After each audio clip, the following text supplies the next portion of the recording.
الحمدللہ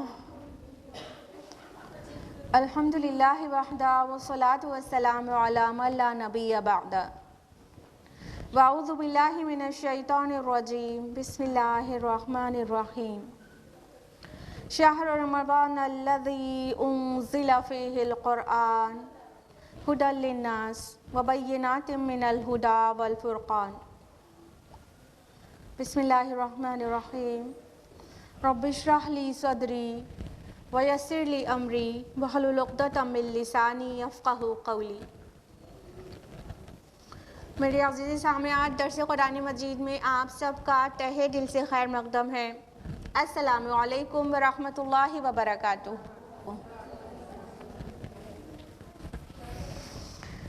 زوم پر موجود آڈینس کا بھی ویلکم ہے۔ سب سے پہلے آپ لوگ اپنی خیریت بتاتے ہیں نا، تو بتائیے کیسے آپ لوگ؟ الحمدللہ اچھے، بہت اچھے، الحمدللہ۔ اللہ تعالیٰ آپ کو اچھا رکھے، صراط مستقیم پر رکھے، بہت خوشحال رکھے اور دنیا اور آخرت دونوں میں کامیابی سے نوازے، آمین۔ درس قرآن میں کون سی سورہ چل رہی ہے؟ سورہ انبیاء۔ لاسٹ ویک ہم لوگوں نے سورہ انبیاء میں کہاں تک جانا تھا؟ آیت نمبر 72 تک۔ تو پھر آج ہم لوگوں کو تفصیل سے آیت نمبر 73 آنورڈز جاننا ہے، رائٹ؟ تو لاسٹ ویک کا جلدی سے ریویژن لے لیتے ہیں۔ ابراہیم علیہ السلام کا قصہ چل رہا تھا، ٹھیک ہے؟ تو ابراہیم علیہ السلام کے متعلق یہ ساری چیزیں ہم لوگوں نے جانی تھی کہ ان کو جب آگ میں ڈال دیا گیا تو اللہ تعالیٰ نے انہیں حفاظت سے بچا لیا، ان کو بالکل بھی انجری کوئی بھی طرح کی نہیں ہونے پائی، اور پھر ابراہیم علیہ السلام کو ہجرت پیش آئی اور وہ ابراہیم علیہ السلام اور ان کے بھتیجے لوط علیہ السلام وہاں سے نکلے ہجرت کے لیے، ٹھیک ہے؟ اور اللہ تعالیٰ نے ان پر اپنی جو نعمتیں کی تھیں وہ یاد دلائی کہ اللہ تعالیٰ نے ان کو اس کے بعد اسحاق اور یعقوب نافلہ آیا کہ اسحاق کے بعد یعقوب، یعنی بیٹے تو اسحاق تھے علیہ السلام اور ان کے بیٹے یعقوب علیہ السلام تھے، یعنی پوتے اسحاق علیہ السلام نوازا، اور ان سبھی کو اللہ تعالیٰ نے صالحین کی جماعت میں رکھا، ٹھیک ہے؟ تو یہاں تک ہم لوگوں نے جانا تھا۔ اب پھر آیت نمبر 73 آنورڈز ہم لوگ آج جانیں گے۔ آیت نمبر 73 ہے، اعوذ باللہ من الشیطان الرجیم بسم اللہ الرحمن الرحیم وَجَعَلْنَاهُمْ أَئِمَّةً يَهْدُونَ بِأَمْرِنَا، اور ہم نے انہیں امام بنا دیا جو ہدایت دیتے تھے ہمارے حکم سے۔ وَأَوْحَيْنَا إِلَيْهِمْ فِعْلَ الْخَيْرَاتِ وَإِقَامَ الصَّلَاةِ وَإِيتَاءَ الزَّكَاةِ، اور ہم نے ان کی طرف وحی کی، نیک کام کرنے کی، نماز قائم کرنے کی اور زکوٰۃ ادا کرنے کی۔ وَكَانُوا لَنَا عَابِدِينَ، اور وہ سب کے سب ہماری بندگی کرنے والے تھے۔ اب اللہ سبحانہ و تعالیٰ اپنے انبیاء کا ذکر کر کے، یعنی فیملی آف ابراہیم علیہ السلام، ان کا ذکر کر کے فرمایا ہم نے ان سب کو امام بنا دیا۔ یہ ائمہ ورڈ آیا نا، ائمہ مینس کیا ہوتا ہے؟ ائمہ کیا ہوتا ہے؟ امام کا پلیورل ہے، ٹھیک ہے؟ امام سنگولر ہے اور ائمہ پلیورل ہے۔ تو اللہ سبحانہ تعالیٰ فرما رہے ہیں کہ ہم نے ان سب کے سب کو امام بنا دیا، اور وہ نیک کاموں کا حکم دیتے تھے، لوگوں کو ہدایت دیتے تھے، نیک کاموں کے کرنے کی لیے انسپائر کرتے تھے اور آرڈر بھی دیتے تھے، ٹھیک ہے؟ تو دیکھیے اس سے پہلے والی آیت میں آیت نمبر 72 کہاں پر اینڈ ہو رہی ہے؟ وَكُلًّا جَعَلْنَا صَالِحِينَ، ان سب کو ہم نے صالح بنایا تھا۔ اب جو صالح ہوتا ہے نا، تو وہ دوسروں کو بھی چاہتا ہے نیکی کی طرف آئیں، وہ اکیلے بیٹھ کے گولا کھینچ کے وہاں پر بیٹھ کے صالح نہیں رہ سکتا، ٹھیک؟ انبیاء علیہم السلام کی یہ پہلی بات تو ان کے اوپر اوبلیگیشن ہی تھا، اور غیر نبی کے لیے یہ بالکل وہ بھی اپنے اوپر اوبلیگیشن ہی کر لیتا ہے کہ اگر میں حق پر ہوں تو یہ حق دوسروں تک پہنچاؤں، اور اگر میں صالح ہوں تو دوسرے بھی صالح بن جائیں۔ وہ اپنے آپ کو صرف آگ سے نہیں بچانا چاہتا ہے بلکہ لوگوں کو بھی اچھائی کا حکم دیتا ہے۔ تو یہ سبھی جو انبیاء حضرات تھے ان کو اللہ تعالیٰ نے فرمایا کہ ہم نے ان کو امام بنا دیا، they were leaders، ٹھیک ہے، اور باقی لوگوں کو ان کا فالوور بننا تھا کہ وہ حق کی طرف لوگوں کو بلائیں۔ اور فرمان کے بارے میں کہ ہم نے ان کی طرف وحی کی نیک کام کرنے کی، تو وہ تو انبیاء تھے تو ان کی طرف وحی تو خیر وہ جو وحی اس معنی میں ہے جو صرف نبیوں کے پاس آتی ہے وہ ان کے پاس آتی تھی، لیکن یہاں اگر عام انسان مراد لیا جائے اور نبی بھی مراد لیا جائے تو یہاں پر کیا معنی لگے گا کہ نیک کام کرنے کی توفیق اللہ کی طرف سے ہی ہوتی ہے۔ وہ وحی جو ہے اللہ تعالیٰ دل میں نیک کام کرنے کی خواہش القاء کر دیتے ہیں، ٹھیک، یعنی اگر کوئی سوچ رہا ہو کہ وہ تو انبیاء تھے ان کے دل میں وحی کر دی گئی کہ وہ نیک کام کریں اور نماز ادا کریں اور زکوٰۃ دیں، لیکن ہم لوگوں کے ساتھ تو ایسا نہیں ہے، ہمارے پاس وحی تو آتی نہیں ہے تو ہمیں توفیق نہیں ہوتی۔ بات یہ نہیں ہے، بات یہ ہے کہ جو حق پر چلنا چاہتا ہے اللہ تعالیٰ اسے توفیق دیتے ہیں، لیکن انسان چاہے مادہ پرستی کرنا اور اس کے سارے قول فعل اور ساری چیز دنیا کمانے کے لیے ہو اور اندر سے وہ متکبر ہو، حق پہنچتا ہو تو بھی انکار کرتا ہو، پھر وہ کہے کہ مجھے نیک کام کی توفیق ہوگی تو کروں گی، یا جب مجھے اللہ ہدایت دے گا تو میں بھی ہدایت پر آ جاؤں گی، تو اس کا جواب ہے واللہ لا یہدی القوم الفاسقین، اللہ تعالیٰ فاسق لوگوں کو ہدایت نہیں دیتا۔ سورہ توبہ سورہ نمبر 9 آیت نمبر 24۔ تو کس کو ہدایت دیتا ہے؟ جو ہدایت پانا چاہتا ہے۔ تو یہاں پر جو کہا گیا کہ ہم ان کو وحی کرتے تھے نیک کام کرنے کی، تو مطلب یہ ہوا کہ اللہ بات دل میں ڈال دیتا ہے، توفیق دے دیتا ہے، اور نماز قائم کرنے اور زکوٰۃ ادا کرنے کی۔ یہاں بات یہ واضح ہو گئی کہ نماز یعنی صلاح اور زکوٰۃ صرف رسول اللہ صلی اللہ علیہ وسلم اور ان کی امت کے لیے نہیں تھا بلکہ دیگر تمام انبیاء اور ان کی امتوں کے لیے بھی نماز قائم کرنا اور زکوٰۃ دینا فرض رہا ہے۔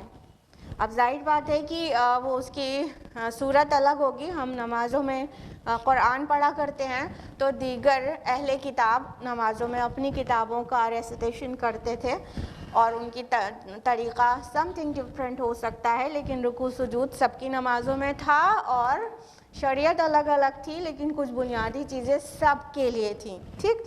تو نماز اور زکوٰۃ کا ذکر کس کے لیے آ رہا ہے؟ انبیاء علیہم السلام، کن کے لیے؟ حضرت ابراہیم علیہ السلام اور ان کی اولاد میں سے جتنے نبی رہے ان کی قوموں کے لیے، کہ ان سب کو یہ آرڈر دیا گیا تھا، اور فرمایا کہ وہ سب کے سب ہماری بندگی کرنے والے تھے۔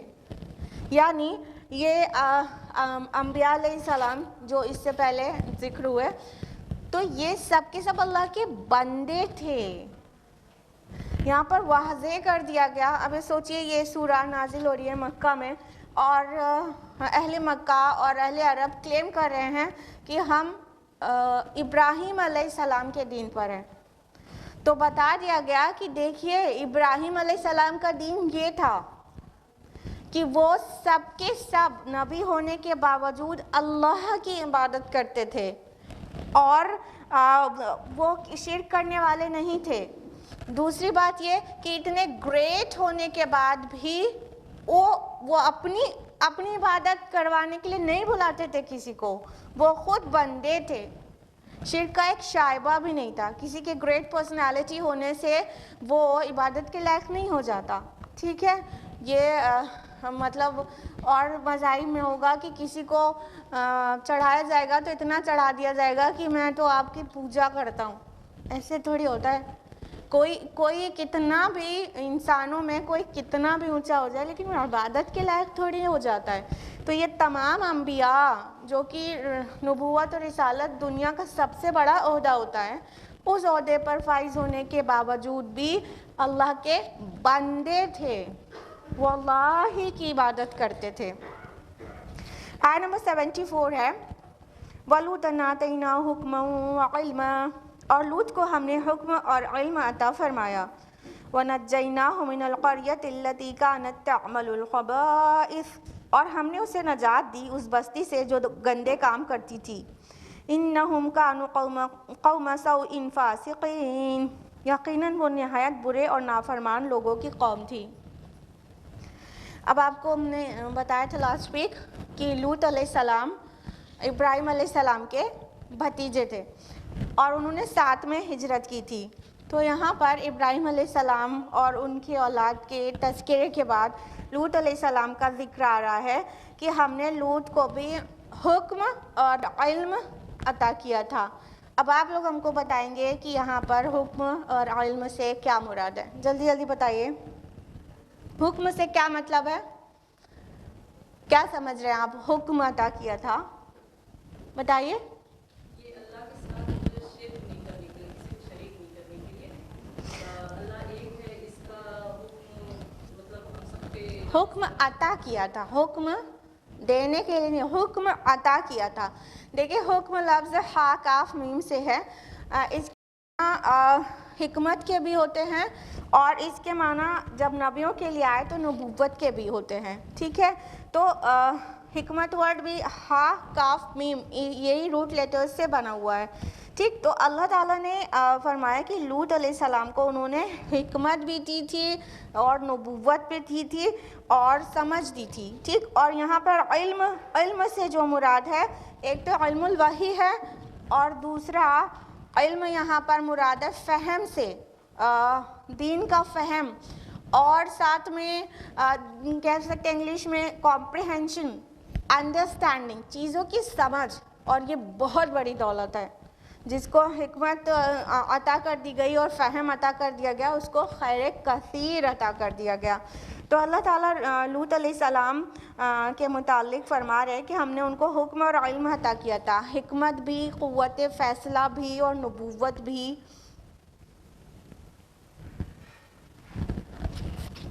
تو یہ ساری چیزیں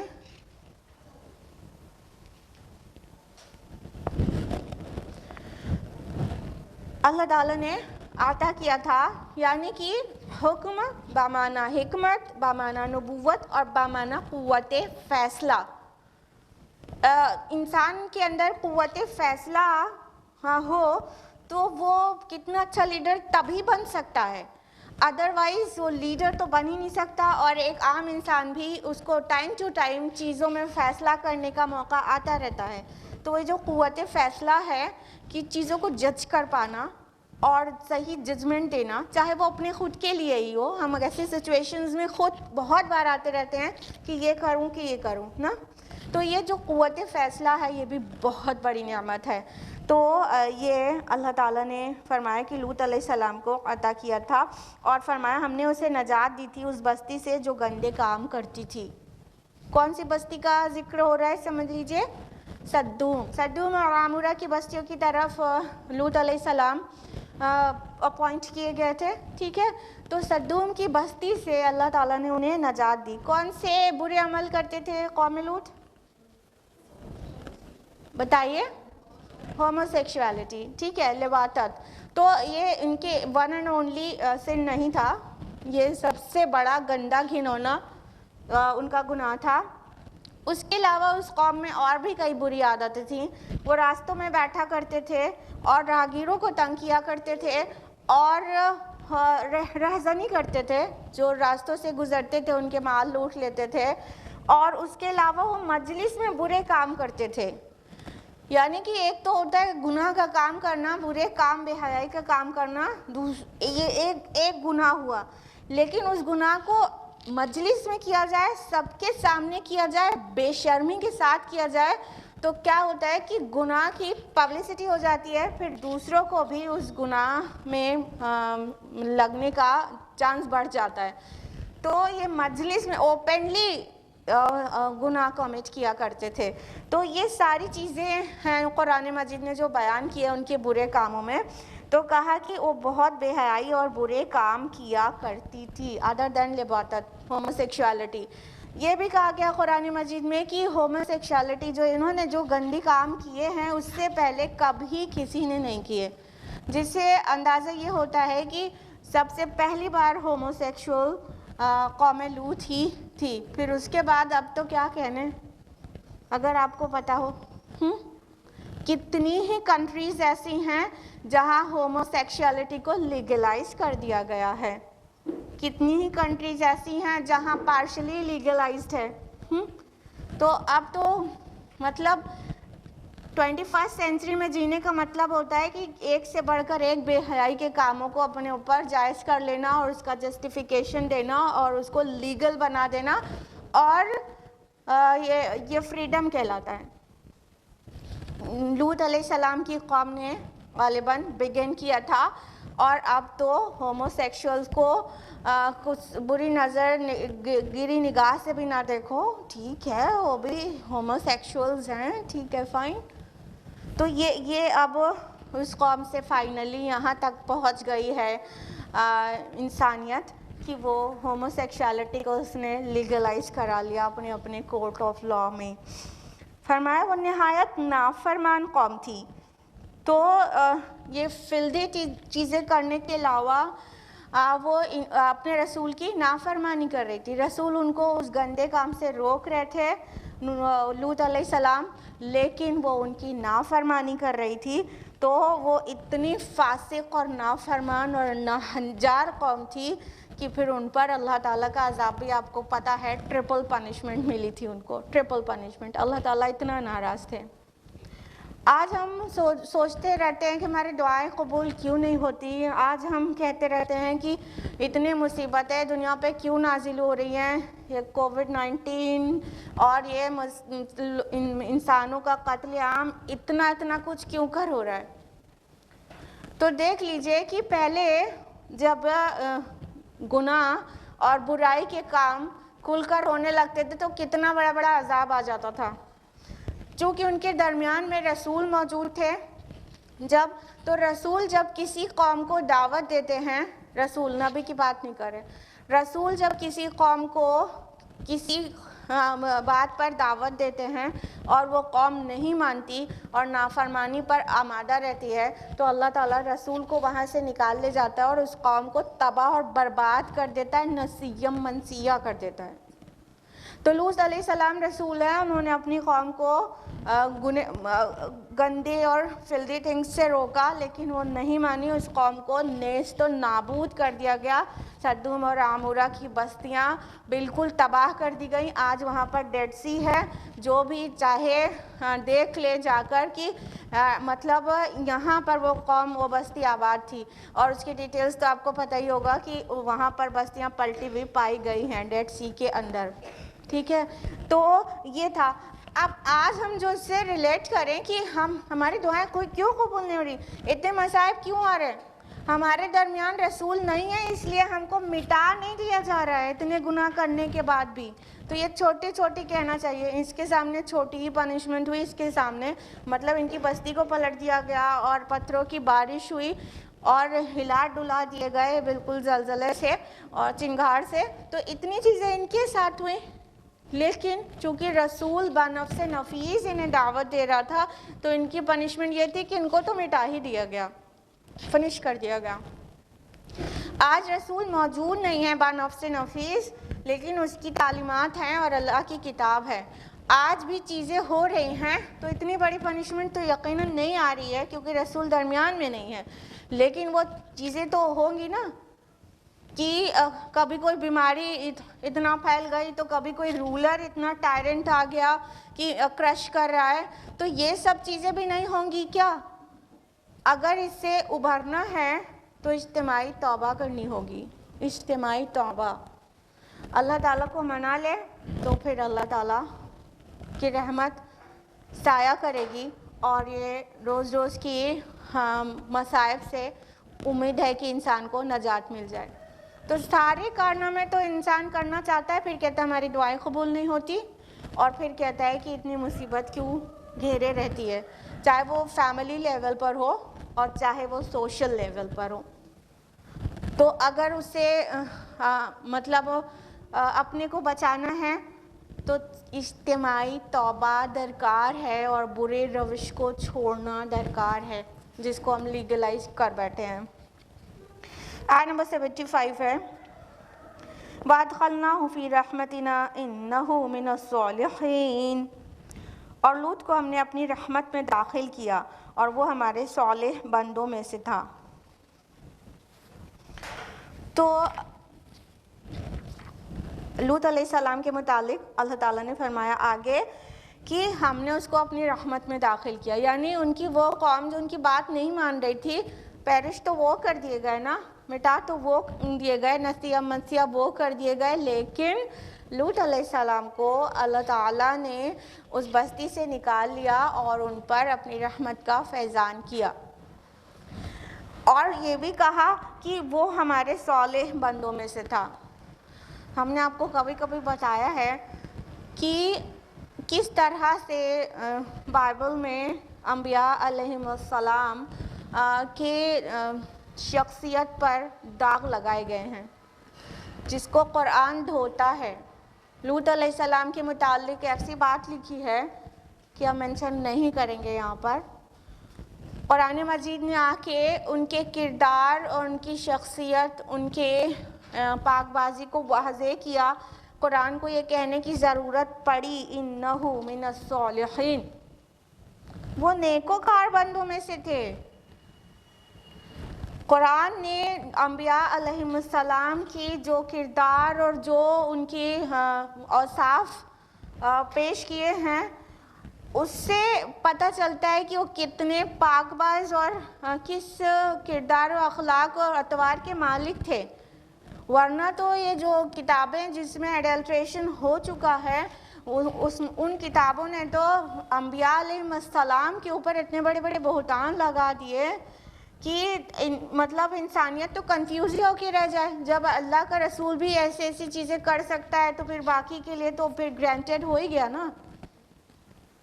تو قرآن مجید اپنے نبیوں کے بارے میں بھی کہتا ہے وہ صالح بندوں میں سے تھے، یعنی وہ سب جو کچھ ہے وہ بالکل بہتان ہے اور وہ گندی باتیں وہ کبھی کر ہی نہیں سکتے تھے۔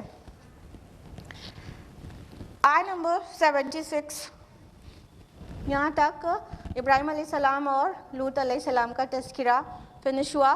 اب اور پیچھے کے زمانے میں جا رہا ہے، نوح علیہ السلام کا ذکر آ رہا ہے۔ دیکھیں یہاں پہ آرڈر جو ہے وہ ٹائم کے حساب سے نہیں ہے، تو یہ نوح علیہ السلام پہلے کے رسول ہیں اور ابراہیم علیہ السلام نوح علیہ السلام کے بعد ہیں، لیکن نوح علیہ السلام کا تذکرہ بعد میں آ رہا ہے۔ آیت نمبر 76 وَنُوحًا إِذْ نَادَى مِن قَبْلُ فَاسْتَجَبْنَا لَهُ، اور نوح کو بھی ہم نے اپنی ہدایت بخشی جب اس نے دعا کی تھی اس سے پہلے، تو ہم نے اس کی دعا کو قبول کی۔ فَنَجَّيْنَاهُ وَأَهْلَهُ مِنَ الْكَرْبِ الْعَظِيمِ، اور ہم نے نجات دی اس کو اور اس کے گھر والوں کو بہت بڑے کرب سے۔ اب نوح علیہ السلام کے متعلق مختصر میں یہاں پہ دیکھیں گے آپ انبیاء علیہ السلام کا اور ان کے اوصاف کا ایک گلدستہ ہے، اور بہت مختصر میں ان کا تذکرہ ہے، اور جو بھی تذکرہ ہے وہ انباء الرسول کے انداز میں نہیں، قصص النبیین کے انداز میں ہے۔ ٹھیک ہے، دونوں ٹرمز ہم اکثر یوز کرتے رہتے ہیں، اگر آپ کے لیے معروف ہو، نہیں تو مختصر میں بتا دیں کہ انباء الرسول جب رہے گا تو نبیوں کے وہ قصے جو نبی اللہ کی عدالت بن کر آئے تھے، رسول بلکہ کہنا چاہیے، اور ان کی قوم نے ان کی بات کو نہیں مانا تو پھر ان پر عذاب آ گیا، یہ انداز ہے انباء الرسول کا۔ ٹھیک ہے، قصص النبیین جب قصے کا انداز وہ ہو نبیوں کے جہاں پر اس طرح سے میسج دینا اور قوم کا نہیں ماننا اور ان کو پیرش کرنے کا کوئی ذکر نہ ہو، بلکہ ان کے دیگر قصص ہوں، تو وہ قصص النبیین کہلاتا ہے۔ ٹھیک ہے، تو یہ آیت نمبر 76 میں نوح علیہ السلام کا ذکر آیا ہے، وہ تفصیلاً نہیں آیا جیسا سورہ نوح میں آیا ہے، اعراف میں آیا ہے، یہاں پہ بس مختصر میں آیا ہے کہ ہم نے ان کو بھی ہدایت بخشی تھی اور ان کی دعا کو قبول کیا تھا جب انہوں نے مانگی تھی، جب پکارا تھا تو ہم ان کی پکار کو پہنچے تھے اور اس کا جواب دیا تھا۔ اب آپ لوگ بتائیں گے کہ نوح علیہ السلام نے کیا پکارا تھا؟ کون سی دعا کی تھی کس ٹائم پر, جس کا یہاں پر ذکر ہو رہا ہے کہ جب انہوں نے ہم کو پکارا تو ہم ان کی پکار کو پہنچے تھے. بتائیں گے آپ لوگ پلیز؟ جی بتائیے.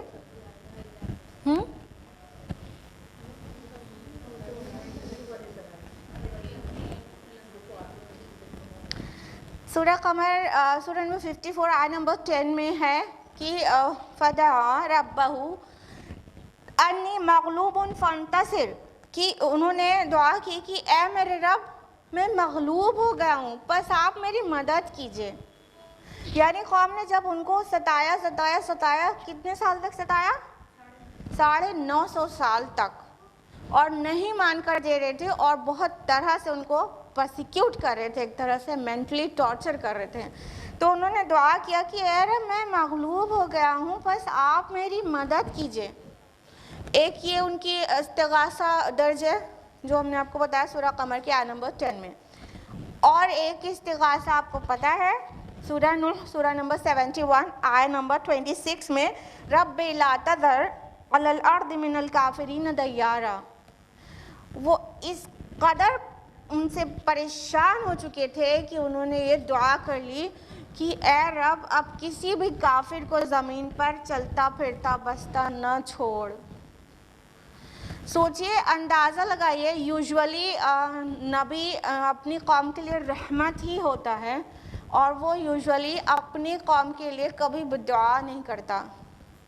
لیکن آپ اندازہ لگا سکتے ہیں کہ آپ کے گھر میں ساس نند کوئی باتیں کرتی ہیں, 3-4 سال ہو گیا ہوتا ہے آپ کے نکاح کو, تو پھر آپ کہتے ہیں ہم پک چکے ہیں, اور چھوٹی چھوٹی باتوں سے کہتے ہیں ہم سیچوریٹ ہو گئے. اب ذرا اس کو ملٹیپلائی کر کے 950 سال بنا لیجئے, پھر بتائیے 950 سال تک وہ کوشش کرتے رہے, انہیں حق کی طرف بلاتے رہے. اب تو ہم لوگ کی عمریں ہی اتنی نہیں ہوتی, اور اس میں سے عمر کا ایک تھوڑا حصہ بھی اگر ہم کسی سے پریشان رہتے ہیں تو کہتے ہیں بس اب بہت ہو گیا, بہت جلدی یہ بول دیتے ہیں.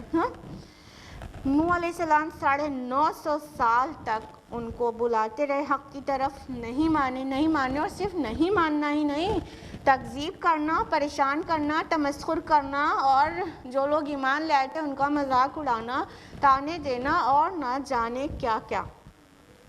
اتنا برداشت کرنے کے بعد الٹیمیٹلی نبی کی زبان سے یہ دعا نکل گئی کہ رب اب ان کو زمین پہ چلتا پھرتا نہ چھوڑ, کیونکہ یہ چلیں گے پھریں گے تو ایسا ہی ڈھیٹ اور ظالم قوم کو ہی جنم دیں گے. یعنی ان کی آنے والی نسلیں بھی اسی قدر ڈھیٹ رہیں گی جو آپ کی نافرمان ہوں گی. تو نوح علیہ السلام نے یہ دعا کر ڈالی جو کہ یوزولی دیکھنے کو نہیں ملتی ہے کہ رسولوں کی زبان سے ایسی بات نکلی ہو. لیکن آپ اس ٹائم پیریڈ کا اندازہ لگائیے, آپ کو اچھی طرح سمجھ میں آ جائے گا کہ کس طرح وہ پریشان ہو چکے ہوں گے. تب انہوں نے اپنی قوم کے لیے یہ بات زبان سے نکالی, تو اللہ سبحانہ تعالیٰ ان کی دعا کو پہنچے اور فرمایا ہم نے نجات دی اس کو اور اس کے گھر والوں کو بہت بڑے کرب سے. اب یہ کرب عظیم جو کہا گیا تو یہ کس کو کہا گیا؟ Great disturbance. کس کو کہا گیا؟ فلڈ کو بھی کہہ سکتے ہیں جو غرقابی اور طوفان تھا, اور مسلسل تکذیب کو بھی کرب عظیم سمجھ سکتے ہیں کہ پورے ٹائم ستاتے رہے, نہ ہی مانے, تکذیب کرتے رہے, جھٹلاتے رہے. تو یہ بھی تو کرب عظیم ہی تھا نا. ذرا اپنے اوپر ڈال کے سوچئے, ہم لوگ کو لگتا ہے کہ اٹس نتھنگ گریٹ نا. ذرا اپنے اوپر سوچئے کہ اگر ہم لوگ صحیح بات کہہ رہے ہوں, حق بات, اور سامنے والا کہہ رہا ہے نہیں غلط ہے, جھوٹ ہے, ہم کو جھٹلا رہا ہے, اور ہم بالکل ہی سچے ہیں, اور سچائی بھی کس کے لیے؟ سامنے والے کے لیے, کہ وہ بچ جائے, وہ نقصان سے بچ جائے. اس کو نقصان سے بچانے کے لیے ہم اسے کچھ میسج دیتے جا رہے ہیں, اور وہ کہتا جا رہا ہے نہیں جھوٹ ہو, تو تم جھوٹ بول رہی ہو. تو یہ تکذیب ہم کس حد تک برداشت کر سکتے ہیں؟ تو رسولوں نے تکذیب کو برداشت کیا ہے. سوچیے جو ذات معصوم ہو, کبھی کوئی خطا نہ کی ہو, وہ اللہ کے نام پہ جھوٹ بولے گا, اور اللہ کے نام پہ جھوٹ بولنے کا الزام تو اس تکذیب کو برداشت کرنا کیا کرب عظیم نہیں ہے؟ گریٹ ڈسٹربنس جس کو کہا قرآن حکیم نے، تو یہ بھی مقصد مطلب ہو سکتا ہے۔ اور وہ جو گریٹ فلڈ تھا، وہ طوفان تھا، اس طوفان سے بھی نجات دی نوح علیہ السلام کو، یعنی وہ اور ان کی جو وہ لوگ ایمان لائے تھے وہ بچ گئے۔ اور ظاہر بات ہے اس سے مراد وہ 950 سال کا ڈسٹربنس اور 950 سال کا سہنا بھی ہو سکتا ہے کرب عظیم کا مطلب۔ اور یہاں پر جو کہا ہے کہ ہم نے نجات دی،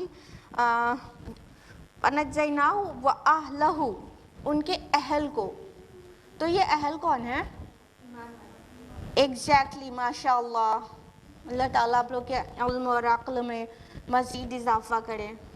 ان کے اہل سے مطلب ان کی فیملی نہیں ہے، اور اگر فیملی ہے تو انٹائر فیملی نہیں ہے، کیونکہ ان کے کچھ بیٹے ان پر ایمان لائے تھے، لیکن ان کا ایک بیٹا جو قرآن ریکارڈ کرتا ہے اس کو کہ وہ ایمان نہیں لایا تھا، اور ان کی بیوی ایمان نہیں لائی تھی، ٹھیک ہے؟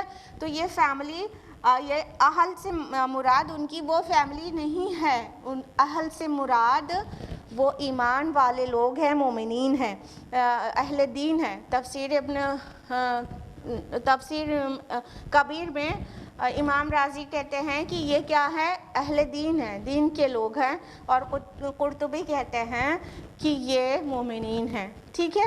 تو نبی کے اہل ایکچولی اس پر ایمان لانے والے ہوتے ہیں، ان کی فیملی میں جو لوگ ایمان لائے ظاہر ہے وہ بھی اسی میں آئے ہی، لیکن جو لوگ فیملی میں بھی ایمان نہیں لائے پھر وہ نبی کے اہل ایکچولی نہیں ہیں۔ آیت نمبر 77، وَنَصَرْنَاهُ مِنَ الْقَوْمِ الَّذِينَ كَذَّبُوا بِآيَاتِنَا، اور ہم نے اس کی مدد کی اس قوم کے مقابلے میں جنہوں نے ہماری آیات کو جھٹلایا تھا۔ أَنَّهُمْ كَانُوا قَوْمَ سَوْءٍ فَأَغْرَقْنَاهُمْ أَجْمَعِينَ، إِنَّهُمْ كَانُوا قَوْمَ سَوْءٍ فَأَغْرَقْنَاهُمْ أَجْمَعِينَ، یقیناً وہ بہت برے لوگ تھے تو ہم نے ان سب کو غرق کر دیا۔ اللہ سبحانہ تعالیٰ فرما رہے ہیں کہ ہم نے ان کی مدد کی تھی ان لوگوں کے مقابلے میں جنہوں نے ہماری آیات کو جھٹلایا تھا۔ تو اللہ کی نشانیاں، اللہ کی آیات تو پوری کائنات میں بکھری ہوئی ہیں، وہاں سے توحید کے دلائل ملتے ہیں کہ نہیں ملتے؟ ملتے ہیں؟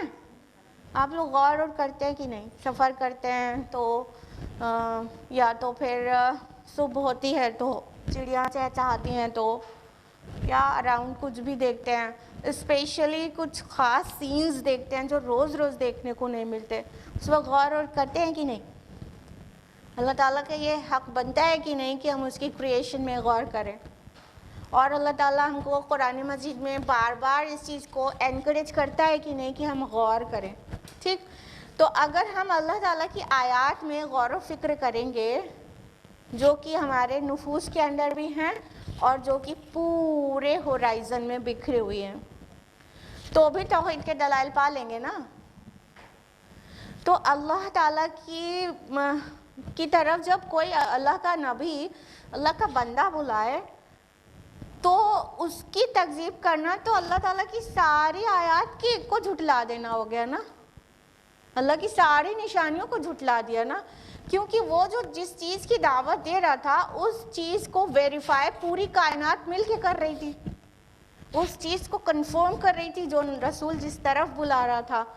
پھر اگر رسول کی نہیں مانی اور پھر اس پر کتاب نازل ہوئی تو اس کتاب کو نہیں مانا تو پوری دنیا کائنات کی نشانیوں کو بھی ہم نے سمجھ لیجیے جھٹلا ہی دیا، کیونکہ وہ اس کے کمپیٹیبل تھا۔ جو نشانیاں ہیں اللہ تعالیٰ کی، آیت مینس نشانی ہوتی ہے نا، آیات مینس نشانیاں، سائنس، تو وہ سائنس ہم نے جھٹلا دیا ایک طرح سے۔ تو اللہ تعالیٰ فرما رہے ہیں کہ ہم نے اس کی مدد کی اس قوم کے مقابلے جنہوں نے ہماری آیات کو جھٹلایا، تو اگر انہیں کچھ صحیفے دیے گئے ہوں گے تو اس کو جھٹلا مقصود ہو سکتا ہے، یا تو پھر پوری جو آفاق اور انفس میں بکھری ہوئی اللہ تعالیٰ کی نشانیاں ہیں جس سے ہم اسے پہچان سکتے ہیں، اس کو بھی جھٹلانا مقصد ہو سکتا ہے۔ اور کہا کہ یقیناً وہ بہت برے لوگ تھے، ٹھیک ہے، اور ہم نے ان سب کو غرق کر دیا، یعنی ان کی غرقابی کی وجہ وہ خود بنے تھے۔ اللہ تعالیٰ نہیں کسی کو بنا معصوم کو اور اسپیشلی بنا وارن کیے بھی کوئی پنشمنٹ نہیں دیتے.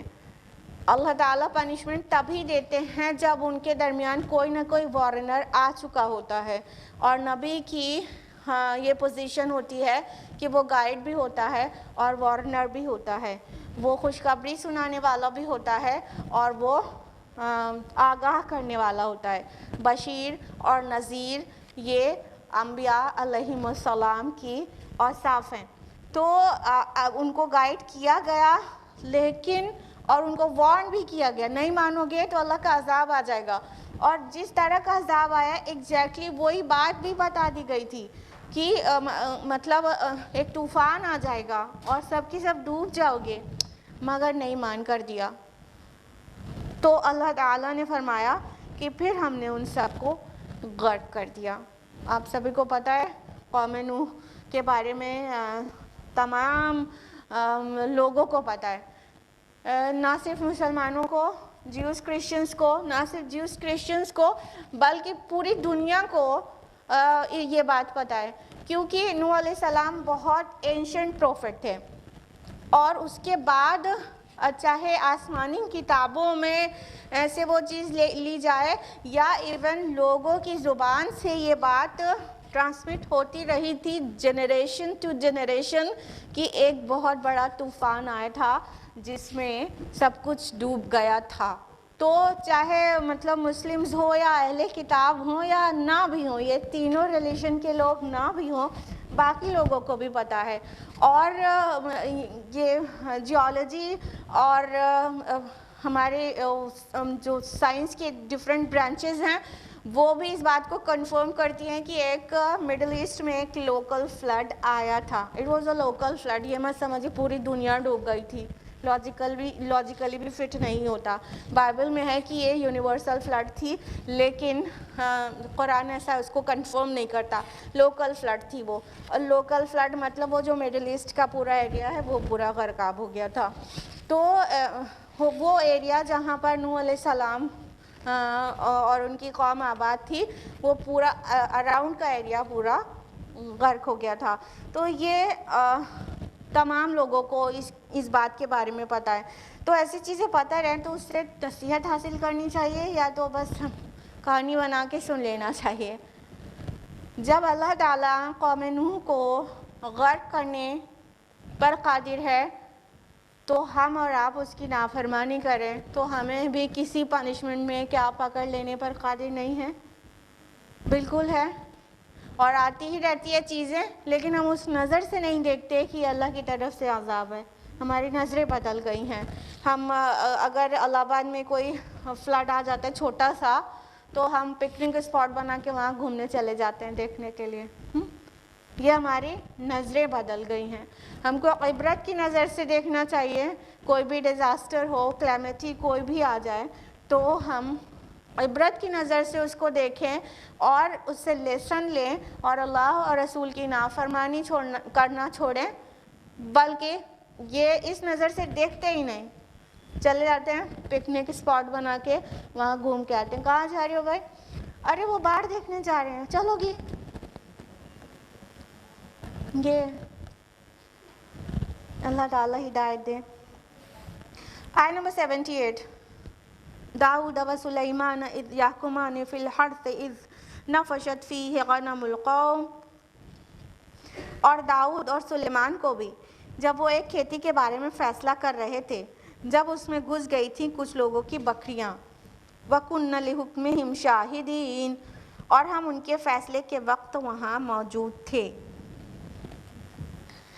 اب یہاں پر داؤد اور سلیمان علیہ السلام کا ذکر آ رہا ہے اور ان کے کچھ اوصاف بیان ہو رہے ہیں. جیسا کہ ہم نے آپ کو بتایا کہ کئی انبیاء علیہم السلام کے تذکرے آئیں گے اور ان کے کچھ اوصاف حمیدہ کا ذکر ہوگا اور بہت مختصر میں ہوگا. تو یہاں پر داؤد علیہ السلام اور سلیمان علیہ السلام کا تذکرہ ہو رہا ہے. داؤد علیہ السلام کے سلیمان علیہ السلام کون ہیں؟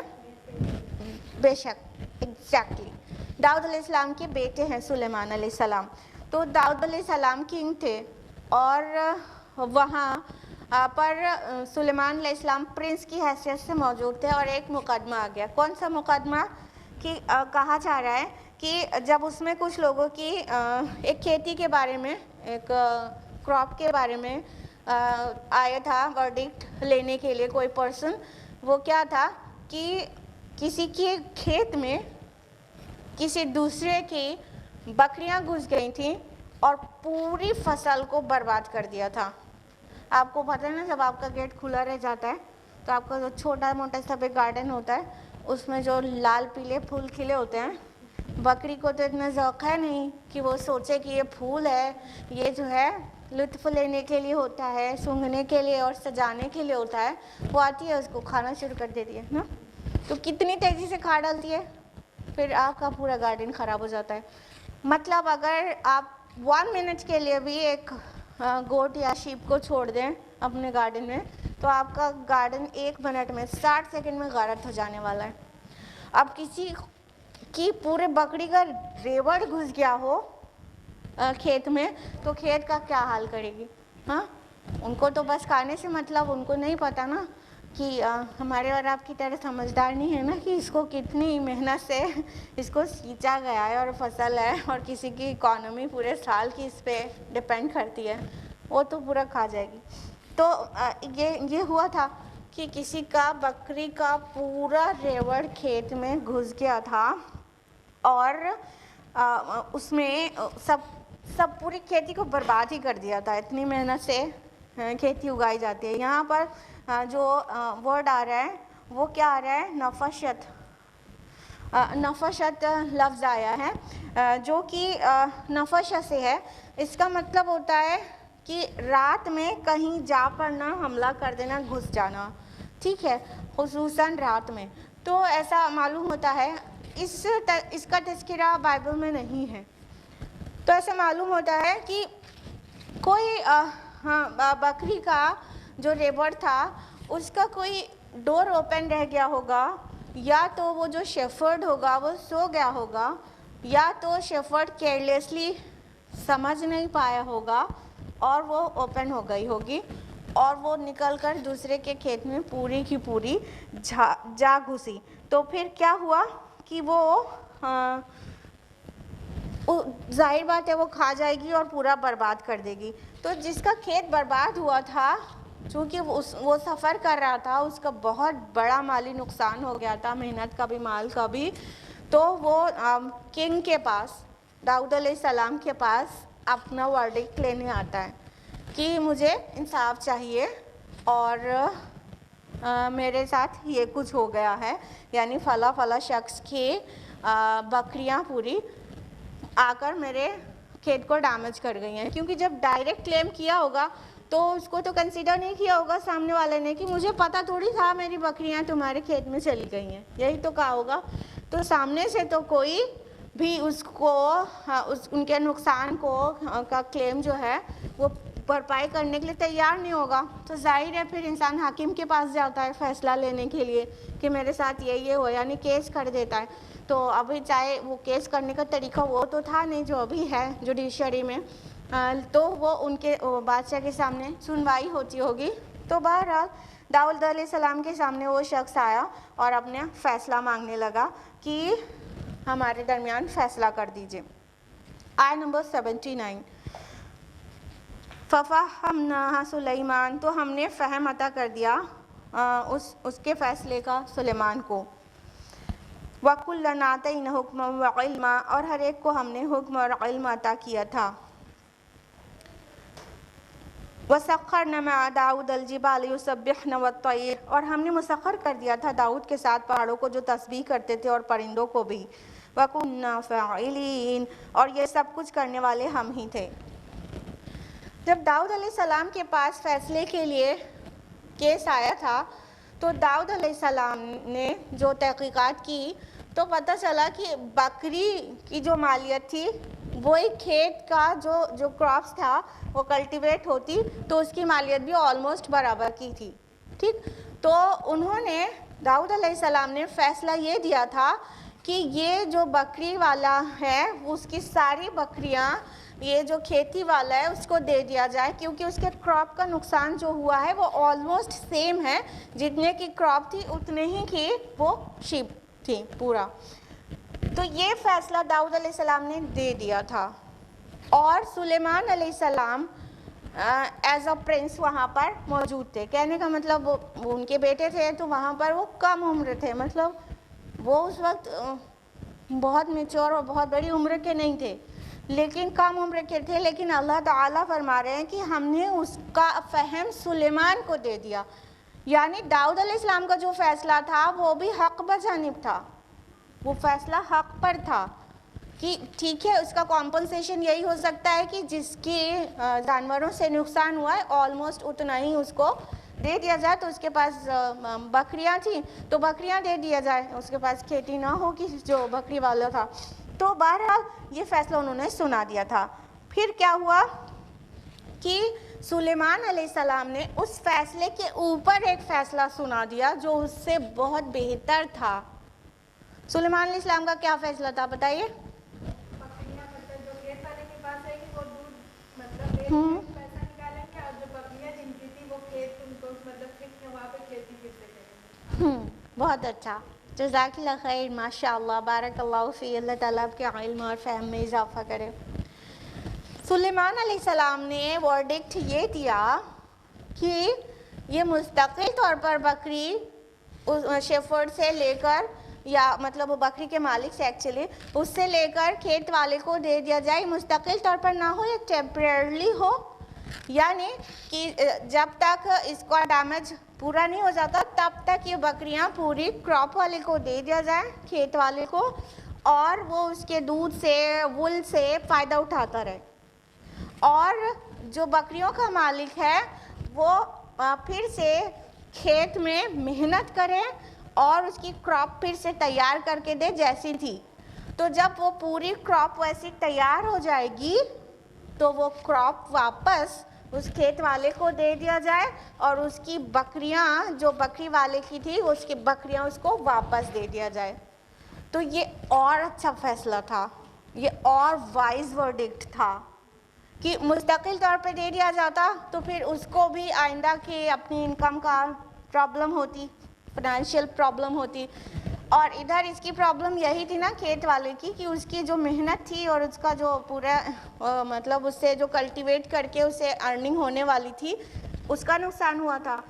تو ٹیمپریرلی جب تک اس کو بکری کے دودھ اور وول سے فائدہ ہوتا رہا، جب تک وہ کراپ واپس تیار نہیں ہو گئی، اور کراپ تیار ہو گئی تو اب اپنا مین چیز وہاں سے تم اپنا اکانومی کو بیلنس کرو، سیل کرو کلٹیویٹ کر کے، اور وہ بکری والوں کو واپس بکری دے دی جائے گی اتنے دن کے بعد۔ تو یہ اور بہت وائز فیصلہ تھا جو کہ اللہ تعالیٰ کہہ رہے ہیں فَفَهَّمْنَاهَا سُلَيْمَانَ، جس کا فہم ہم نے سلیمان کو دے دیا۔ تو اس میں غور کرنے والی باتیں کیا کیا ہیں دیکھ لیجئے۔ پہلی بات تو یہ جو وزڈم ہے، یہ فہم ہے، جو کمپریہنشن ہے، یہ کوگنیشن ہے، کوگنیٹیو ایبلٹی، یہ اللہ کی دی ہوئی ہوتی ہے۔ ہم لوگ کیا سمجھتے ہیں، ہم بہت انٹیلیجنٹ ہیں تو ہم اپنے ہی کالر کھڑے کیے رہتے ہیں، اور تکبر تو سر چڑھ کے بولتا ہے، سر چڑھ کے۔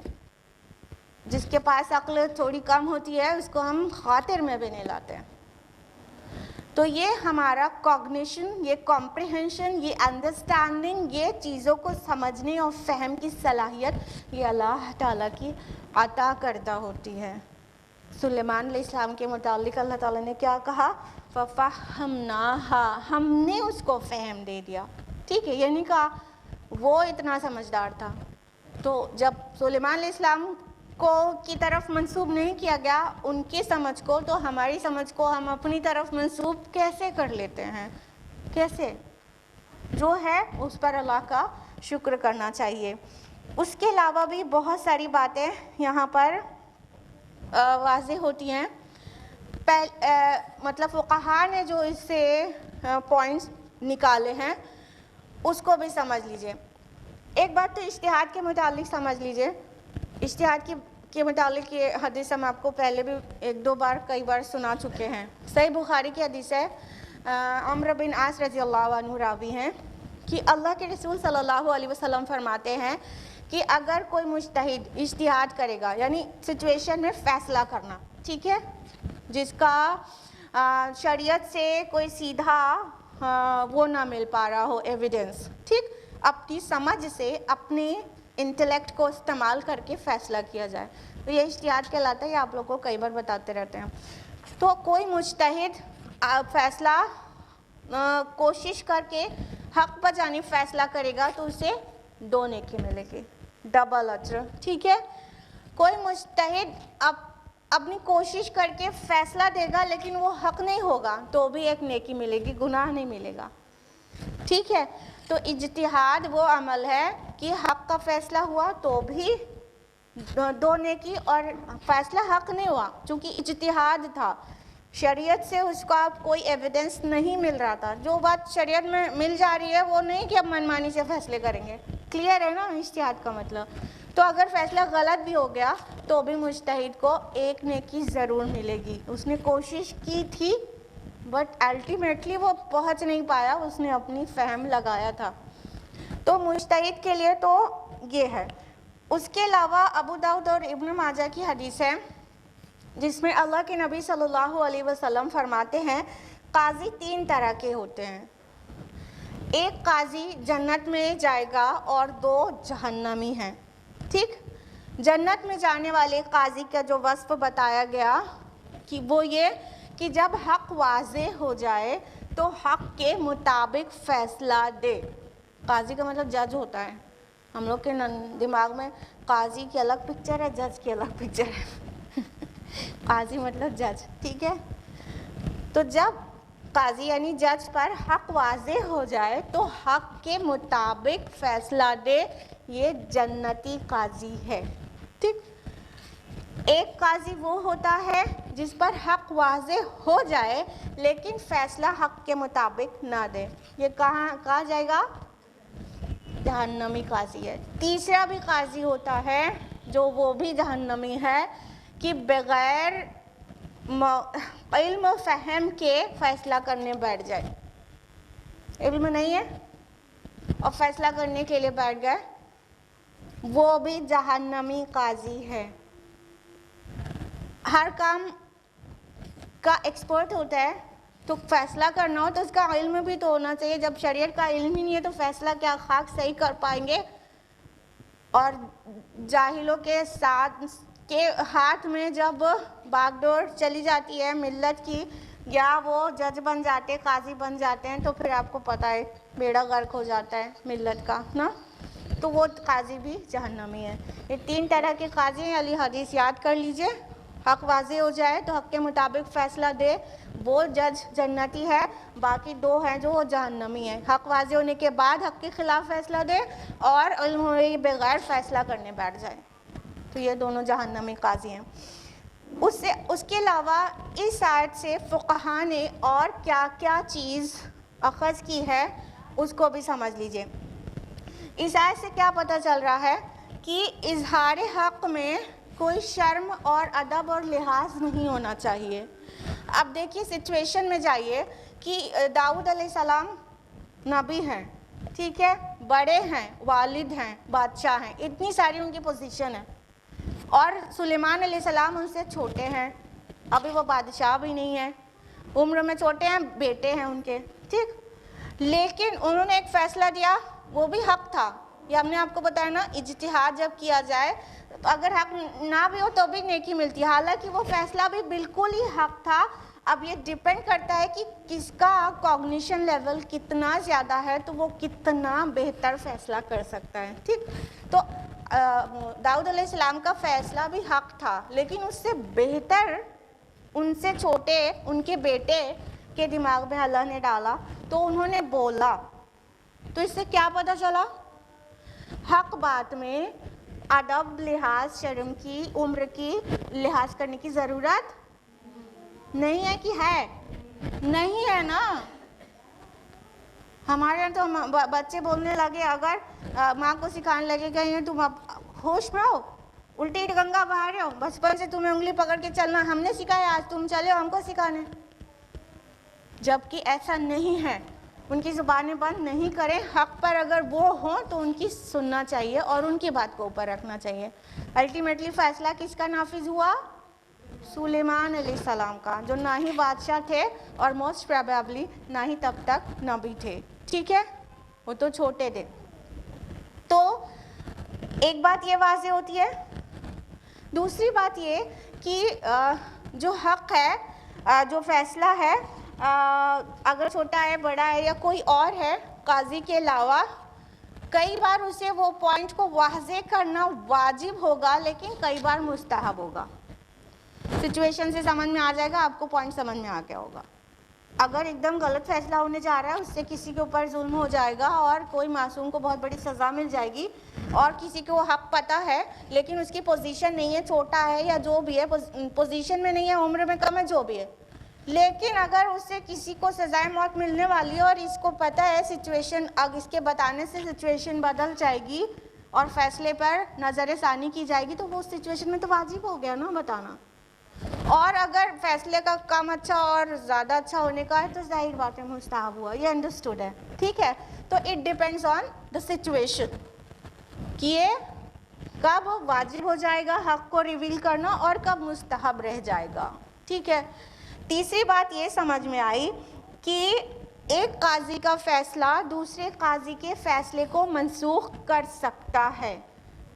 یعنی اگر کوئی قاضی, کوئی جج پہلے جج سے بہتر فیصلہ دے رہا ہے تو پہلے کا منسوخ ہو جائے گا اور قابل عمل دوسرے قاضی کا فیصلہ ہو جائے گا. اس میں کوئی شرعی قباحت ہے کہ نہیں ہے؟ نہیں ہے. اس کے علاوہ ایک پوائنٹ یہ واضح ہوتا ہے کہ جو مجتہد ہے وہ اسے چاہیے کہ جب اس سے بہتر فیصلہ کوئی اور دے دے تو وہ اپنی رائے سے رجوع کر لے, اپنے ورڈکٹ سے رجوع کر لے, وہ وڈرا کر لے اپنا ورڈکٹ. عقل مندی اس کی یہی ہے. ٹھیک ہے, یہ پوائنٹ واضح ہوا. بچے کوئی بات کہہ رہے ہیں وہ زیادہ صحیح ہے, آپ بچے کی اماں ہیں, آپ کی بات اس سے کم صحیح ہے, آپ اپنے فیصلے کو وڈرا کر لیجئے, آپ اپنے میٹر کو وڈرا کر لیجئے. ٹھیک, اور اس میں اکڑ نہیں آنی چاہیے کہ وہ تم تو ہم سے چھوٹے ہو, ہم نے تم کو سکھایا ہے, تم چلے ہو آج ہم کو سکھانے. کلیئر ہے؟ تو اتنی باتیں ایٹ لیسٹ ہمارے سامنے آتی ہیں.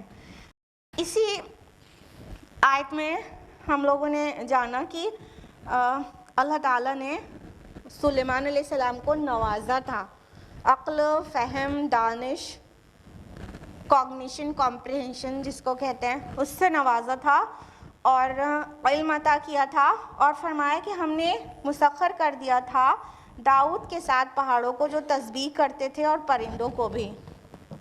اس کے بہت سارے ایکسپلینیشنز ہیں الگ الگ. ابھی ٹائم کی کمی کی وجہ سے ہم لوگ بہت شارٹ میں سمجھیں گے. کچھ لوگ کہتے ہیں کہ مطلب داؤد علیہ السلام جب تلاوت کرتے تھے زبور کی تو وہ ایکو جو پہاڑ میں ہوتا ہے اس ایکو کو کہا گیا ہے کہ وہ پہاڑ بھی تسبیح کرتے تھے. اور کچھ نے اپنی تعویلات دی, کچھ نے اپنی تعویلات دی. بہرحال یہ بات سمجھ میں آتی ہے کہ جب داؤد علیہ السلام زبور پڑھتے تھے تو اتنی خوبصورتی سے پڑھتے تھے کہ جو پہاڑ اور پرندے وہ سب ان کے ساتھ ہو کر, اس کا فارم کیا ہوتا تھا وی ڈونٹ نو نا, کیونکہ ہر ایک چیز اللہ کی تسبیح کرتی ہے اور تم نہیں جانتے ان کی تسبیح کو, تم نہیں سمجھ سکتے. تو ان کی تسبیح کو ہم سمجھ تو نہیں سکتے, تو لیکن وہ پہاڑ اور پرندے وہ سب بھی ان کے ساتھ اپنی زبور کی تلاوت کو یا تو شامل کر لیتے ہوں گے یا آوازیں گونجنے لگتی ہوں گی, یا یہ بھی تعویل ہے کہ پرندے اپنی جگہ ٹھہر جاتے تھے, اڑتے ہوئے پرندے رک جاتے تھے. تو بہرحال تو داؤد علیہ السلام اتنی خوبصورت زبور کی تلاوت کرتے تھے. زبور کیا ہے؟ جو حمد کے نغمے اور ترانے کا مجموعہ ہے, دیٹس اٹ. شریعت نہیں ہے زبور میں, نہیں تھی مطلب کی. تو یہ فرمایا, اور اور اس سے واضح ہوتا ہے کہ ایک حدیث اگر آپ نے سنی ہو، اللہ کے رسول صلی اللہ علیہ وسلم گزر رہے تھے، ابو موسیٰ اشعری رضی اللہ عنہ قرآن کی تلاوت کر رہے تھے اور اتنی خوبصورت آواز میں کر رہے تھے، تو اللہ کے نبی صلی اللہ علیہ وسلم وہیں ٹھہر گئے تھے، سنتے رہے۔ جب انہوں نے تلاوت مکمل کر لی تو رسول اللہ صلی اللہ علیہ وسلم نے فرمایا کہ اس کو داؤد کے جو کوالٹیز تھی ان میں سے ایک کوالٹی دی گئی ہے، یعنی جو تلاوت ہے، تلاوت داؤد جیسی اس کو دی گئی ہے۔ یعنی اس سے کیا پتہ چل رہا ہے کہ ممکن ہے داؤد علیہ السلام جب تلاوت کرتے، جیسے ابو موسیٰ اشعری تلاوت کرتے تو آپ صلی اللہ علیہ وسلم ٹھہر گئے تھے، تو داؤد علیہ السلام جب زبور کی تلاوت کرتے ہوں گے پرندے ٹھہر جاتے ہوں گے، اور پہاڑوں میں جو بھی آوازیں آتی ہوں، اور اگر وہ پڑھتے بھی ہوں تو ہمیں اور آپ کو اعتراض کرنے کا کیا حق بنتا ہے؟ وہ اللہ کے نبی تھے۔ اور فرمایا وَكُنَّا فَاعِلِينَ، اور سب کچھ کرنے والے ہم تھے۔ دیکھیے اللہ تعالیٰ اپنی طرف ایٹریبیوٹ کر رہا ہے چیزوں کو، جو چیزیں انسان سے ہوتی ہیں اچھی سے اچھی، جو اس کی کوالٹیز ہوتی ہیں وہ اللہ کی عطائی ہوتی ہیں نا، اس کے اذن، اس کے سینکشن کے بعد ہی پاسبل ہوتی ہیں نا، تو ایکچولی فاعل حقیقی کون ہوا؟ اللہ تعالیٰ، ٹھیک ہے؟